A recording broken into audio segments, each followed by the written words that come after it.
From the late 18th century to the late 19th century, Britain transformed from a largely agrarian, artisanal society to a largely industrial one, with the population increasingly urbanised. Now, there are two revolutions happening at this time. Now, the first was the Industrial Revolution, the mechanisation of industry in mills and factories in these new urban centres. For example, here in Ancoats. Traditionally, history spends a lot of time celebrating the people at the forefront of this revolution. People like the Duke of Bridgewater and George Stephenson, like we've already looked at in videos past.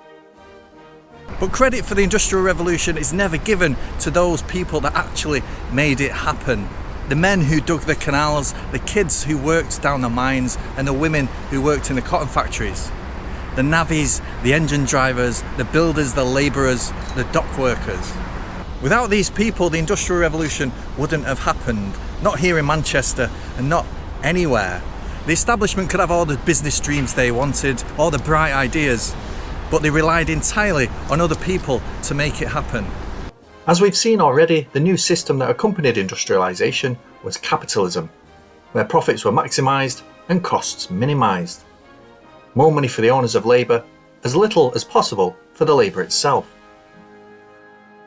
And this is where the second great revolution of the era begins to take shape. The uprising of the people against this unfair system. Okay, so first a trigger warning. This is a video about politics and uses words such as socialism, communism and capitalism. And if this isn't your sort of thing, then please do feel free to skip this video. I'm not trying to convince you of anything, I'm just telling the story.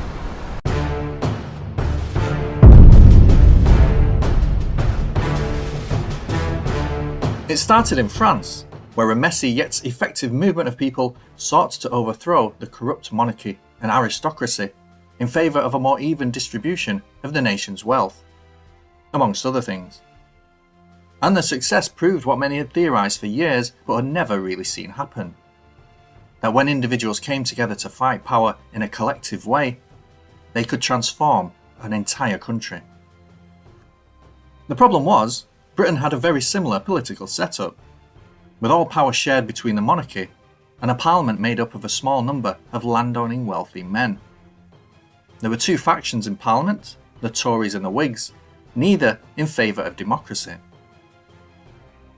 In North America, British attempts to tax its colonies without giving them representation in Westminster led to revolts and eventually war. Independence for the United States inspired reformers in the UK to push for a better political setup, and a number of radical societies began to push for greater representation. Now, a lot of this takes place in London, so I'll skip over it for the sake of this video.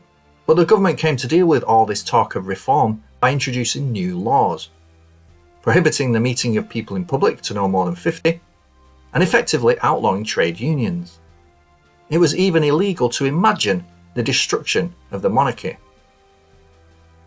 But suppression only acted as a pressure cooker, and it was about to explode into violence.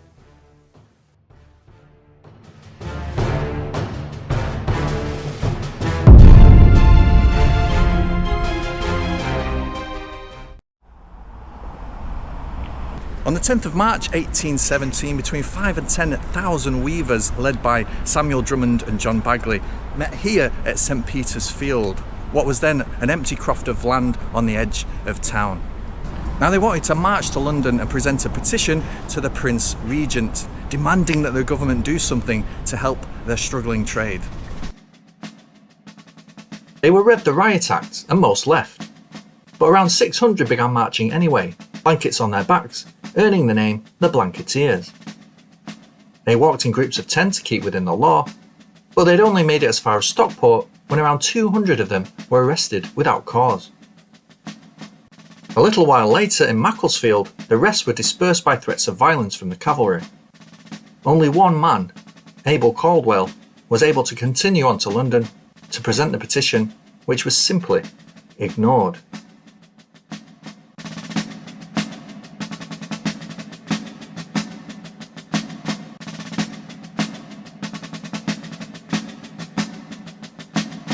"2 years later, crowds were back in St. Peter's Fields in vastly different numbers, between 60 and 80,000 people coming from all over the area, many from villages in the hills like here in Saddleworth.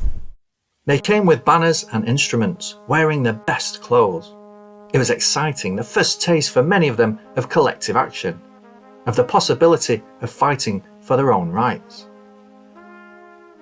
They had gone to hear some prominent speakers, including reformist Henry Hunt, who had been urged to travel up from London, and Mary Fildes, a local and an early advocate for women's rights. All had gathered calling for many things, including the end of the Corn Laws and the right to vote. Now, I've gone into more detail about what happened in another video, but the events of that day, when the crowd was attacked and chased down by hundreds of sabre-wielding soldiers on horseback, live now in infamy. It was the 16th of August 1819, and it would be forever remembered as the Peterloo Massacre. Around 15 people died that day, and many hundreds more were badly injured as they fled. It was one of the worst incidents of its type on mainland Britain, and one that authorities tried hard to cover up for well on 100 years. Authorities in Manchester took even longer to recognise it, finally erecting this pretty mediocre memorial to it in 2019, 200 years too late. After Peterloo, the government cracked down even harder on general dissent amongst working people, using the fear of mob violence against the protesters themselves. The labelling of protesters as unruly mobs hell-bent on violence and mindless destruction were used to turn public opinion against them, slowing down movements like the Chartists and reinforcing the status quo of corrupt politicians from wealthy backgrounds and the growing inequality up and down the country. It's a tactic still used today. Such images distract well from the issue itself. Focus on the threat of violence, ignore the cause of it. All in all, what happened here at Peterloo was a debilitating blow to British progressive politics, but it also served as a rallying call to a movement which was beginning to take a foothold in Britain, falling under the umbrella term of socialism.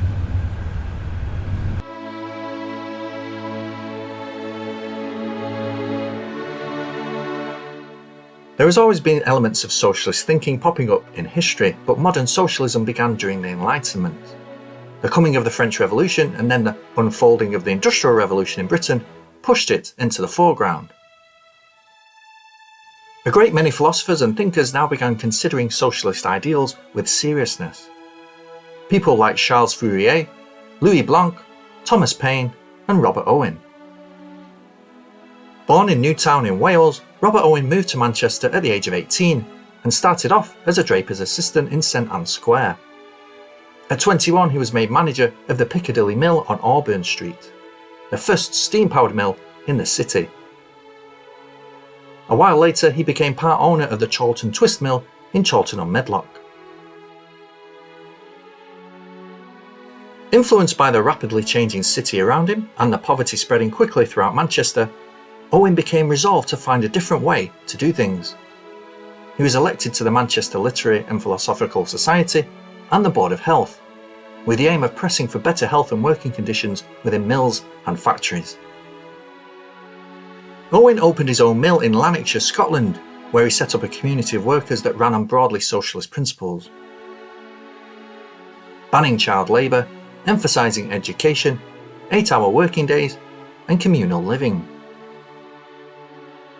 He opposed the monetary system and religion, and he argued that working people should be well paid, educated, and provided for, and that the absence of capitalism would lead to a classless society which provided for all. The basis of all of this was cooperation.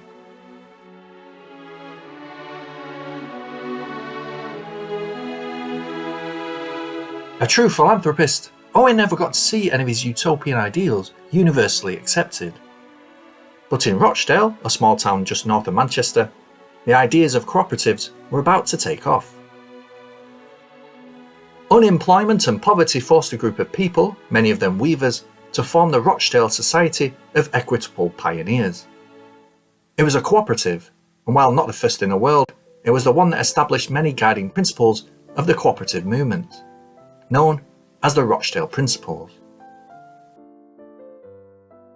In simplified terms, a cooperative was a form of socialist business organisation where the workers themselves were the owners and managers, as opposed to the traditional business model, which was dictatorial and authoritarian in nature. Many of the hundreds of little cooperatives popping up in Lancashire and Yorkshire then merged into what would become the Cooperative Wholesale Society, with its worldwide headquarters still based here in Manchester. Originally here, but now over here, on the edge of Angel Meadow, where the poorest of the poor once lived in squalor. In 1835, French historian Alexis de Tocqueville came to Manchester to see for himself what industrialisation meant for the world, and he described what he found in brutally honest terms. From this foul drain, the greatest stream of human industry flows out to fertilise the world. From this filthy sewer, pure gold flows. Here humanity attains its most complete development, and its most brutish. Here civilization works its miracles, and here civilized man is turned back, almost, into a savage.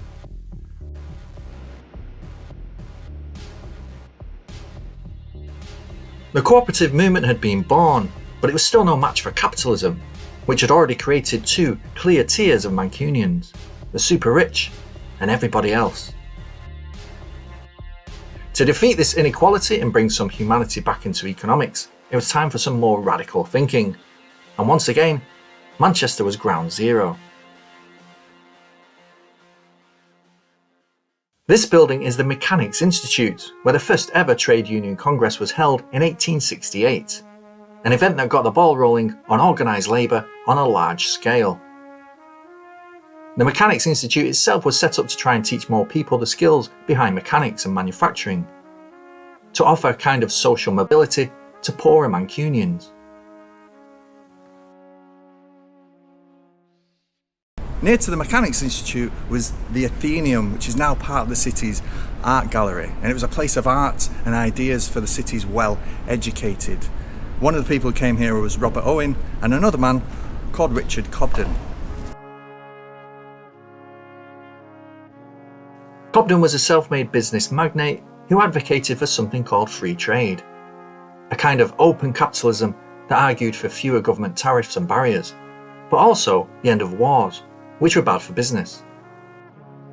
Cobden was also a formidable politician, arguing for the establishment of a Manchester City Council, and he became one of the first aldermen of the Manchester Corporation, a forerunner to the council. He and other free traders hated the Corn Laws, which, by the way, was still around until 1846, nearly 30 years after Peterloo. He and his friends formed the Manchester School and celebrated the repeal of the Corn Laws by building a new free trade hall on the site of the Peterloo massacre itself. Cobden's success would have been witnessed by two men who might not have agreed very much with him, both frequent visitors to the Athenaeum. They were German, they had beards, and they were about to change the world.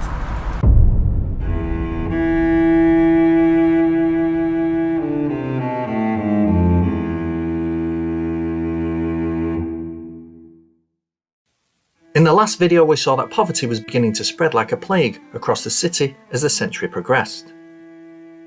We looked at Little Island down by the banks of the Medlock, but here, off the banks of the Irk, was a much older, much longer lasting neighbourhood of slum houses, probably the worst in the city.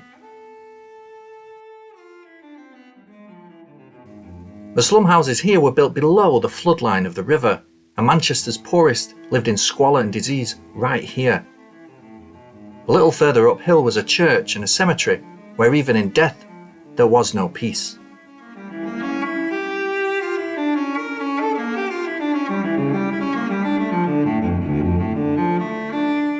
Now, consecrated in 1787, this was originally Manchester's largest cemetery, and it was here where the poorest people in Manchester were buried, those who couldn't afford a proper burial. And it was really a mass grave. pits were dug and bodies were thrown in with little care. Around 40,000 people were buried here on this tiny little spot. By 1816 it was simply too full and was closed down. It was then left for many years with reports of human bones being dug up and ground down for fertiliser, forcing the whole place to be flagged in the middle of the century.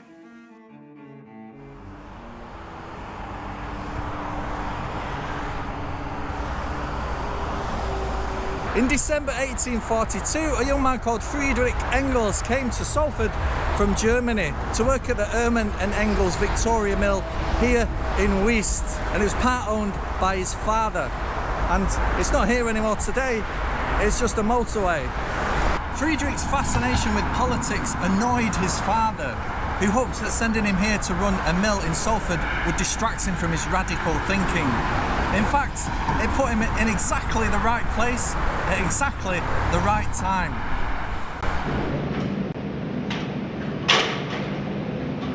Now, Engels used his spare time to study Manchester, walking its streets and taking notes of what he saw.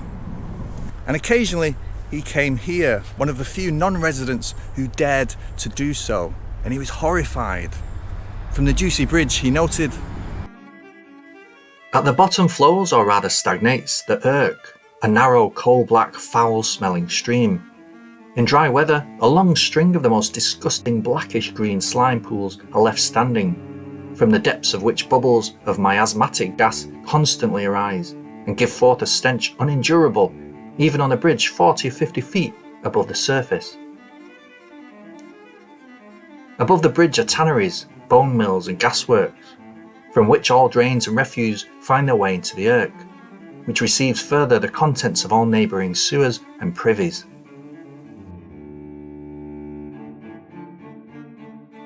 If anyone wishes to see in how little space a human being can move, how little air, and such air, he can breathe, how little of civilization he may share and yet live, it is only necessary to travel hither. Everything which here arouses horror and indignation is of recent origin, belongs to the industrial epoch." So while the rich were getting richer, they were also ignoring the widespread poverty faced by their employees every day. And the city was being designed to hide that poverty from their eyes, like the slums of Little Island on the other side of the city, being hidden from the nearby Oxford Road. Engels met with local radicals and Chartists, which solidified his thinking. His book, The Condition of the Working Class in England, was published in Germany in 1845, but not actually in England until decades later. In 1844, Engels was heading back to Germany by way of Paris when he bumped into a man he'd met briefly before. This was Karl Marx, a writer and philosopher from Prussia, who was developing theories of societal organisation along liberal and class lines. Marx was beginning to believe that working people, the masses, were a revolutionary force capable of upending the political order. In Paris, he and Engels discussed theories like this in great detail and formed a close friendship. Fascinated by Engels' writing and tales of Manchester, Marx travelled to the city at least 20 times over the years, staying with Engels, who funded the poverty-stricken philosopher year after year. As we saw a few episodes ago, the pair journeyed frequently to Chetham's Library, one of the finest in the country, and sat and studied in this window alcove. Now, it's silly to say that the communism that Marx is wrongly credited for creating was born in any one place. Its core ideas go back centuries. But if there's one place Marx and Engels really got stuck into it, it was here, at this very table, where they read and talked and developed their theories hour after hour. The condition of Manchester's poorest residents only confirmed to Marx what he had long believed, that this runaway capitalism would, if left unchecked, lead to immense suffering of the many for the profits of a tiny few. In 1848, the pair published the Communist Manifesto, a pamphlet in which they argued that history has always been a struggle between the tiny elite who hold all the power and the wealth, and the masses of people who are exploited by them. Capitalism, they argued, was the continuation of this duality.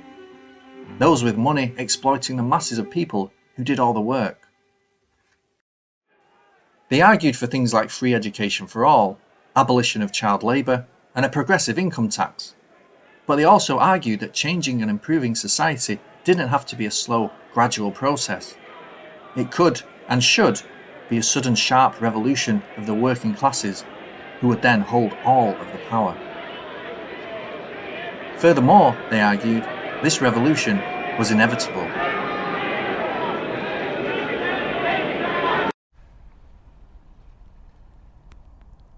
Now, Engels moved about Manchester quite a lot from house to house, but one was here in this area at 70 Great Ducey Street in Strangeways. And it was here that Marx stayed for a whole month in 1852. And from that building, it was only a very short walk to Chetham's Library. By now, Marx lived in dire poverty in London and was often plagued with ill health. And he increasingly saw Manchester as a place of refuge, a place to come and ease his mind. And that was proved in 1853 when the death of his 8-year-old son Edgar left him grief-stricken and desperate to come north. Marx is often depicted as a big, angry, powerful figure by both sides of the political line. In fact, he and Engels would often drink themselves merry in pubs around Manchester after a long day's research in the library. He was also a workaholic who was always ill and yet who sadly outlived his wife and several of his children.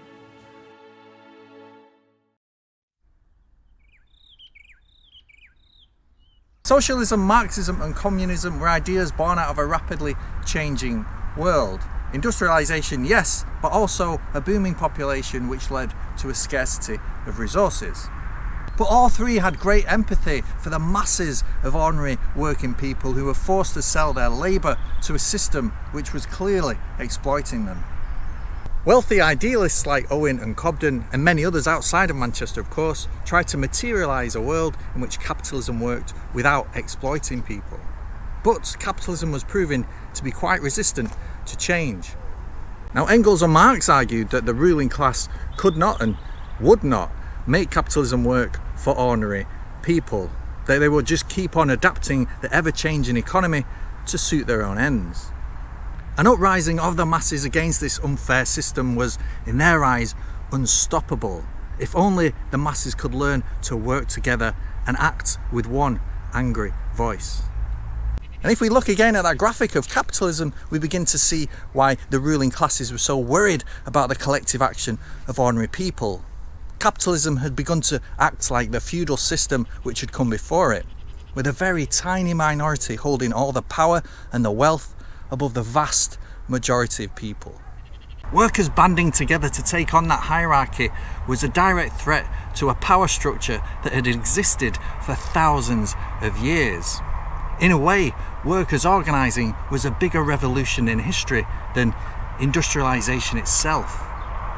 It's surprising then that in later years, such principles could be hijacked so easily by people like Joseph Stalin and Mao Zedong, who installed themselves in a role of absolute ruler, effectively recreating the old power hierarchy all over again. And for now, I'm going to leave it there, the story of a radical city taking shape. Next time, we'll have a look at where exactly all this was leading to. The failure of those in power to provide the changes that were desperately needed, and the success of Mancunians in forcing that change. Not the change that Marx had envisioned, which was rapid and revolutionary, but a slow change that came bit by bit. The dreams of Peterloo finally fulfilled after a slow, agonising wait. Stand aside, gentlemen, there's a new force in town.